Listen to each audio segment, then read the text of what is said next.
With a looming Thanksgiving deadline only 2 weeks away, Senate Republicans are unveiling their version of tax legislation today. What happens if it doesn't pass, if they don't pass a bill? This is Lindsey Graham. Well, the party fractures. Most incumbents in 2018 will get a severe primary challenge. A lot of them will probably lose. The base will fracture. The financial contributions will stop. Other than that, it'll be fine.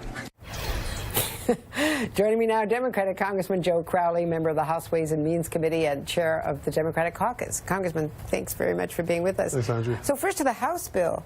What are the chances of that passing?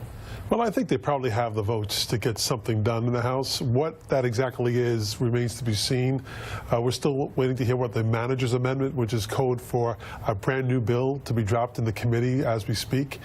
So it's really not clear yet what that bill will be. But I do think they're so desperate, as Lindsey Graham said, they're donors.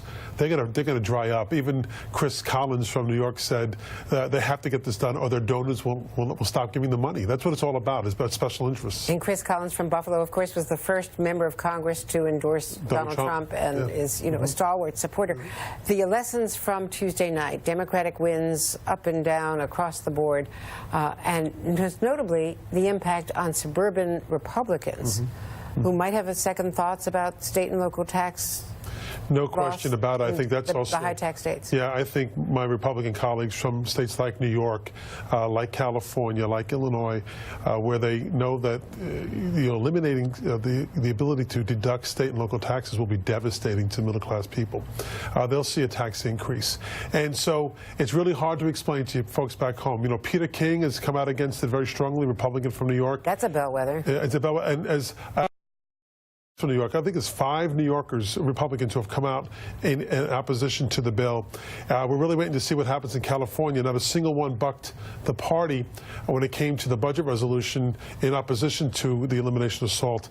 We'll see if they have the guts now to stand up and vote for this, because it would take an awful lot of guts to go back to their states and say we eliminated state and local tax deductibility. There's a lot of excitement in the rank and file among Democrats after Tuesday night, but you still have profound differences, disagreements, a civil war, if you will, in the Democratic Party between the two flanks. Donna Brazil's book certainly exacerbated that.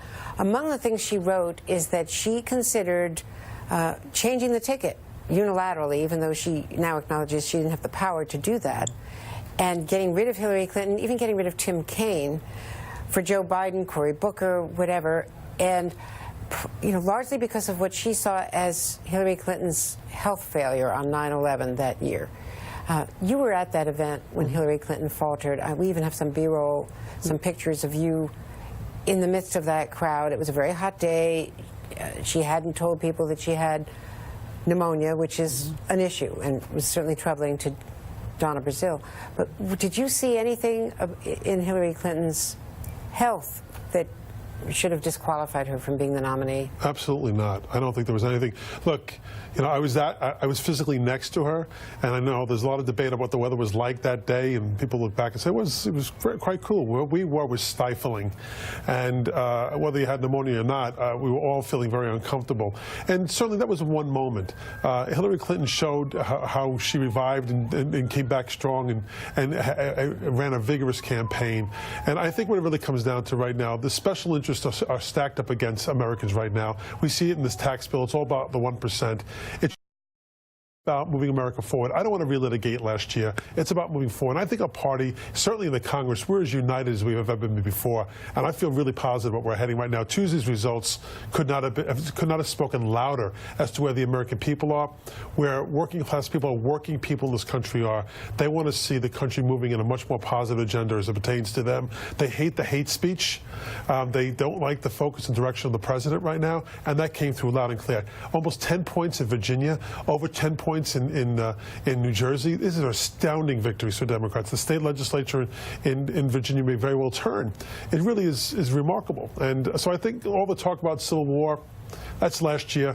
We're moving forward to 2018. Moving right on. Joe Crowley, thank you. Great to see you. Great to see you and we'll be right back.